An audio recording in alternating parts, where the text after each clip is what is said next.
Welcome to Eschatology, a biblical study of end-time events. My name is Ariel Ben Lyman Hanavi. Actually, this segment, this eschatology study, is part of a larger live internet studies that's conducted each week by myself every Saturday evening. And you can go to my website at tatesatorah.com to learn details of my live studies, or you can go to my congregational website at graftedin.com. Either one, you'll find information about my live studies. There are two segments. The first hour-long segment is this one you're seeing on your screen right now, Eschatology, a biblical study of end-time events. The second study is for an apologetic work known as A Trinitarian Response to Biblical Unitarianism. And that's an apologetic work where we're looking at Trinitarian versus non-Trinitarian perspectives on the Bible. Let's jump right into eschatology. So, eschatology is a study of end-time events. Particularly, we're dealing with rapture topics right now. I'm trying to make a case for the pre-wrath view of rapture. We're actually working our way towards the book of Revelation, if you can see on the topical index that's in front of you right now. So we're in topic 11. Let's jump there. Here's what's going on when we look at rapture views. There's two major views and two minor views, according to my research. Many of you probably fall into one of these camps, although if you hold to a position that doesn't actually have a label, that's fine, of course, but I find it helpful to learn about the label that might fit your particular position. It helps you to understand that there are other people in the world who share a viewpoint similar to your own, especially if there's a label that's already been assigned to the viewpoint that you hold to. And at the same time, it also helps you to begin to get confirmation so that you're not trying to interpret the Bible on your own by yourself in your basement with no other witness. This is a dangerous position to take because it leaves you open to all sorts of error and speculation. You're not able to even confirm anything with other people being shown similar things who you've never met. And really, if it is the Spirit of God leading you to understand the Bible the way that you feel is authentically plausible and accurate, etc., etc. I mean, why would you think that the Spirit of God is leading you into error? That's not the nature of God's Spirit. But to the degree that you probably feel convinced that, hey, I think God's showing me that this is the view that's right, well, then you owe it to yourself to ask God to help you to also encounter, or I'm not saying you have to physically meet these people, but to have a confirmation that would be provided in the form of other people describing the way they view the Bible the same way that you do. So that's just the safest way. Again, I know some people are going to reject everything I said there and just say, nope, it's just me and God and the Bible. I don't need anybody else confirming it. I'm just going to believe what I want to believe. All right, you can have that position. I personally think it's unhealthy. And it doesn't seem to be the biblical model that's described in the Bible, where God's structure is contained within authoritative groups that are distributed across the entire body as a whole. Giftings and callings and ways to administrate the body are within the body as a whole. In other words, the picture of isolated believers coming to their own conclusions about the Word of God is not a view that is championed in the Bible, either Old or New Testaments. It's not a position you want to hold to. So, if you're going to study the Bible seriously, then make sure you're doing it in a healthy fashion. So look at these views. We've got pre-trib rapture. Many people describe the last 7 years of humanity through the lens of a 7-year time frame, and then the kingdom of God is basically ushered down onto planet Earth, where Jesus returns, sets up his 1,000-year kingdom. But before that happens, there appears to be a 7-year time frame that was connected to Daniel's prophecies way back long ago when he talked about 77s. So this seems to be a model that's consistent with that. 7 years called the wrath of God, or the tribulation, has a second coming of Christ happening prior to any of this bad stuff happening. This is the pre-tribulation model. Next, we have a model known as the mid-trib rapture. This takes the same 7-year slice of history and simply moves the coming of Christ to the midpoint of all that takes place. As you can see on your screen, it means we go through some tribulation. but we avoid the really bad stuff labeled the wrath of God. So what this position seeks to do is to disagree with the earlier version that says that we don't have to go through any tribulation. This view says, no, we've got to go through something. We have another view here called the post-trib. This is one of the major views along with the pre-trib. Mid-trib is a minor view. But the post-trib view says, actually, as believers, in relation to the 7-year tribulation and the wrath of God, we go through all of it. And in this model, we go through all of it. And when I say all of it, I mean everything. Seals, trumpets, and bowls of Revelation. We go through everything. And we get raptured at the far right, meaning the end of all of the 7 years is when we finally get raptured. Second coming and rapture are synonymous with one another. They're the same event in this particular model. And then the last model on my list is the pre-wrath rapture. This is the view that I hold to. This position has the same 7-year time period of history. It's not labeling it tribulation. It breaks it into 3 conspicuous labels of beginning of sorrows, great tribulation, and day of the Lord, which is also labeled God's wrath. And the rapture simply separates the tribulation from God's wrath, or the day of the Lord. This model, just for visual purpose, parks the rapture halfway through the second 3.5-year time frame, but it's not saying that that's when the rapture takes place. This is just for visual purpose only, so that it's easier to read the labels. In reality, I think many pre-wrathers would probably postulate the wrath of God / day of the Lord, maybe in continuing over a period of maybe 1 year, like 360 days, and thus the day of the Lord is the final year in that 7 year. So we got 6 years of beginnings of sorrows and tribulation, and then a final year, the sabbatical year, if you want to think of it that way, in that model, would be God's wrath, the day of the Lord. And the rapture must take place prior to God's wrath being poured out. So one could think that in its most simplistic fashion, the pre-wrath rapture model is both a post-trib and pre-wrath model. Make sense?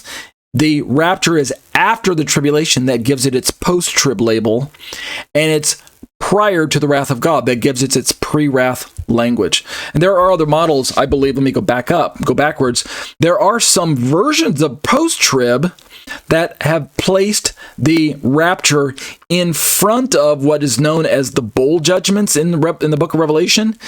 And in so doing, they place the rapture after the tribulation, after the trumpet judgments, and then park the rapture somewhere around the 7th trumpet, which is maybe consistent with a end of the 70th week time frame. And then this would park the bowls at being in that 30-day time frame. In case you're not following along what I'm talking about, look at maybe a model like this one where it says post-trib. Let me see. Maybe this one could be a model that I'm referring to. Notice in the post-trib at the bottom of our screen, wrath of God is poured out, but rapture's at the end. Not that one. I'm sorry. Let's try this one. This one kind of works.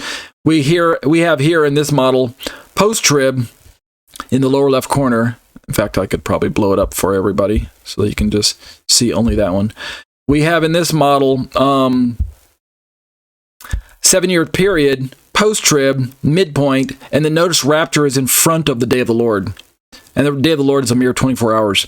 In this model, you could describe this as post-trib, pre-wrath. If your definition of wrath is the day of the Lord exclusively, then you could call this post-trib, pre-wrath. So I said that to say that in the model that I hold to, which is simply labeled pre-wrath, it truly is post-trib as well. So I find a lot of agreement with the post-tribbers in terms of sequencing. I disagree with some of their definitions of wording and some of their timing, but I find more that I'm in agreement with than any of the other models such as pre-trib or mid-trib. So those are just some things to consider as we move forward. Let's jump into the study. This is where we left off last week. We are utilizing a resource by the gentleman of the name of AARON EGGMAN. He wrote a book entitled The Saints Go Up and the Wrath Comes Down. It's available on his website. And I will flash maybe something in post-production that shows you the book. And in the upper right corner, you can see the link to his web blog as well, the website where you can find his resources. I wrote to him and he gave me permission to use his resources. This is one of the slides that we are using. This was where we left off last week. We're talking in broad sense about the fact that in the pre-wrath model, Brother AARON EGGMAN is a pre-wrather, such as myself, and he believes, like I do, that the rapture and the initiation of the day of the Lord will be on the same day. They'll be almost what we could call back-to-back events. We could say that they're both packaged, they're both part of the day of the Lord, but one doesn't need to go in that direction. We are, at the very least, we're simply saying they're back-to-back. Are they part of the same event? Possibly. They would still be back-to-back either way. So it's not necessary to force an understanding that they are part of the same event. But the degree that they're back-to-back, meaning occurring on the same day, is gleaned from looking at other Old Testament types and shadows, such as the days of Noah, the punishment of the wicked of humanity during that time. Also the days of Lot, the punishment against Sodom and Gomorrah. And so last week, we started kind of moving into the details of this same-day rapture wrath, but we interjected these details about, could it be also that when God rescues the church, that Israel, for the most part, national unbelieving Israel, has to be left behind and left on earth because at that moment they're not rapture ready. They're certainly not resurrection ready. They have not given their life to Yeshua. Could it be, according to the pre-wrath model, could it be that the program that God is dealing with the church and dealing with Israel has definite overlap, but has definite disparity, has definite differences? All right, something in my throat here. And it is consistent with what a Venn diagram would demonstrate, where we have similarities as well as differences. And true Venn diagram is a two overlapping circles, like a MasterCard logo, where they're in the middle they join, but at the extremities they're separated. They're different. When we look at Israel, we must surely recognize that God has a way of protecting and marking out his people on the earth, and yet at the same time pouring out judgment and punishment on those who are not marked out as God's people. And so when we look at the church, the body of Messiah, the identifying consistency or characteristic of the church are those who truly name the name of Messiah, both Jew and Gentile. So with Yeshua as our head, when God sends his son to rapture and resurrect those who belong to the body, none get left behind because of the feature of the blood of Messiah applied on our hearts is the identifying marker of us being true believers. By comparison, national Israel of today is not characterized by any such blood on the heart feature. Although there was a type and shadow in the Old Testament times, in the book of Exodus, when God marked the people of God out by telling them to put blood on their doorposts. And in so doing, the death angel during the plagues passed over the people of Israel. We know that's a type and shadow of putting the blood of Messiah on your hearts. Yes, it's true. But in Israel's case, this was more of a national salvation that was being pictured by the Exodus story, versus in individual fashion, most of Israel today doesn't believe in Messiah. And thus, if a rapture were to happen right now, before I finish this sentence, aha, fooled you. You thought I got raptured before I finished my sentence, right? No, I'm just teasing you.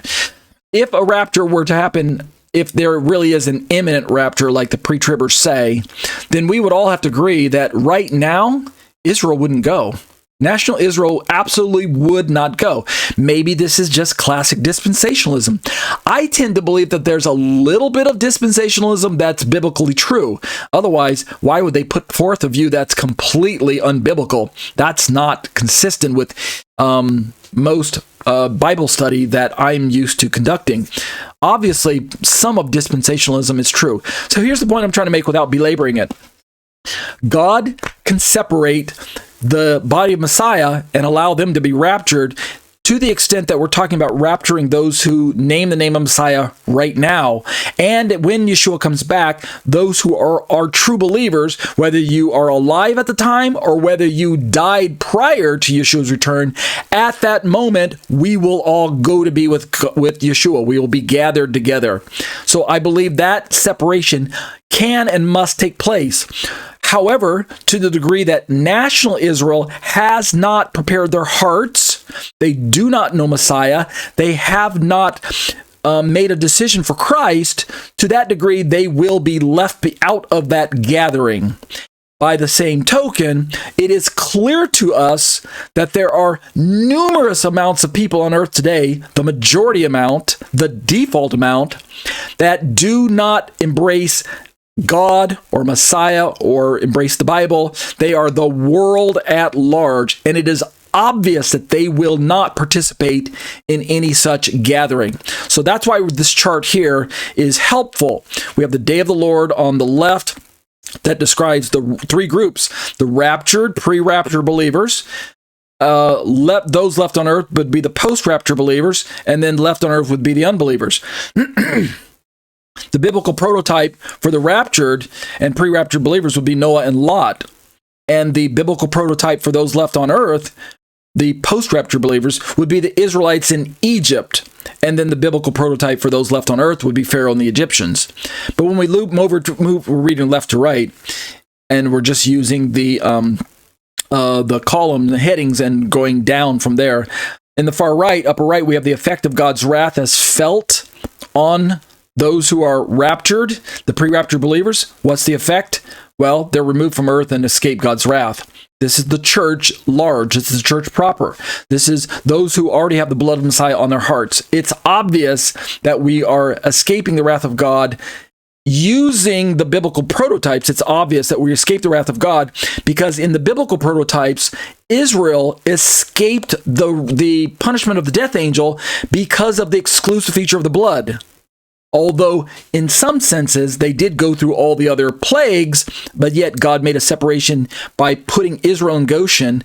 And at least when we get to the fourth plague, if I remember, starting at least there, the language suddenly tells us that there were no effects on the children of Israel who were in Goshen, such as the darkness that went over the land, the locusts, I think, or the frogs. I can't remember which one started the language of God separating his people.